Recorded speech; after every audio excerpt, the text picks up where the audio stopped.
Bonjour et bienvenue à la machine à écrire. Vous arrive-t-il de vous poser la question, est-ce que ce mot se termine par ER, E accent aigu ou EZ? En fait, toutes ces terminaisons font le son et il faut admettre qu'il est parfois difficile de choisir entre les différentes terminaisons. Vous avez sans doute entendu parler du truc mordre, mordu. Il s'agit du truc le plus efficace pour choisir entre les terminaisons ER et E accent aigu. Et c'est très simple. Lorsque vous vous retrouvez face à un mot qui se termine par le son et, si vous pouvez le remplacer par mordre et que la phrase a toujours du sens, vous choisissez la terminaison ER.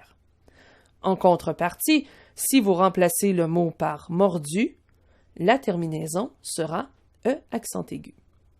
Voyons cet exemple. J'ai téléphoné à Marc avant de quitter la maison. Dans cette phrase, on retrouve deux verbes qui se terminent par le son et. Il s'agit de téléphoner, sous la forme du participe passé, et de quitter, à l'infinitif. Faisons le test. Remplaçons téléphoner par mordre. J'ai mordre à Marc avant de quitter. Cette phrase n'a pas de sens. Remplaçons alors téléphoner par mordu. J'ai mordu Marc avant de quitter. Cette phrase a du sens, même si elle peut vous sembler rigolote. Donc, téléphoner se termine par E accent aigu. L'autre verbe de cette phrase est quitter.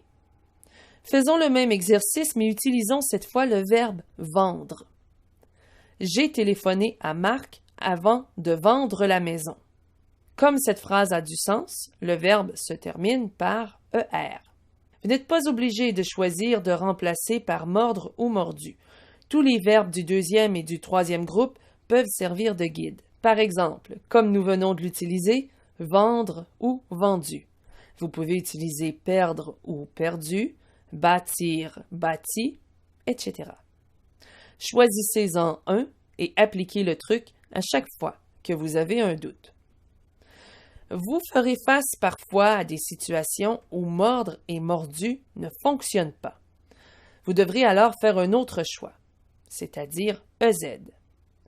Vous savez qu'en français, les verbes du présent de l'indicatif à la deuxième personne du pluriel se terminent par EZ. Il faut être vigilant, parce que vous peut parfois être sujet et parfois complément. Lorsque vous est complément, le verbe qui le suit ne se termine pas par EZ. Observons la phrase suivante. Vous partez tôt aujourd'hui. Ici, c'est facile. Vous est le sujet du verbe partez. Alors le verbe se termine par EZ.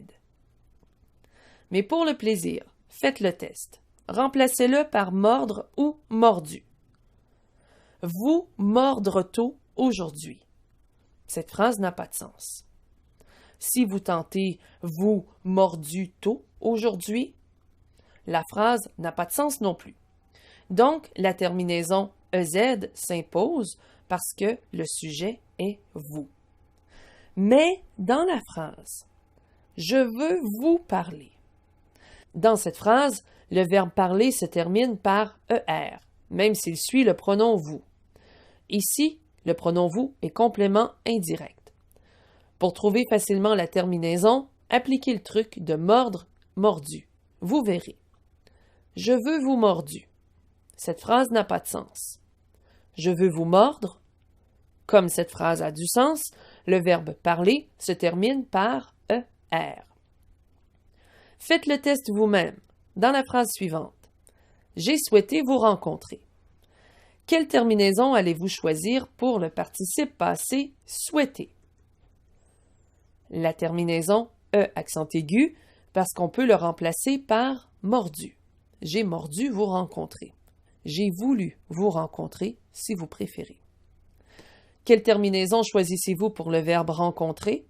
Parce qu'on peut remplacer le verbe par mordre. J'ai souhaité vous mordre. Ça fonctionne. Vous avez peut-être été tenté de choisir EZ, mais dans ce cas, le pronom vous est complément direct. Voilà ce qui conclut cette leçon. Vous êtes maintenant invité à répondre aux questionnaires mis à votre disposition. Joignez-vous à nous dans notre forum de discussion ou sur Facebook à l'adresse suivante. Ici Mélanie Tremblay. Merci de votre participation. À la prochaine.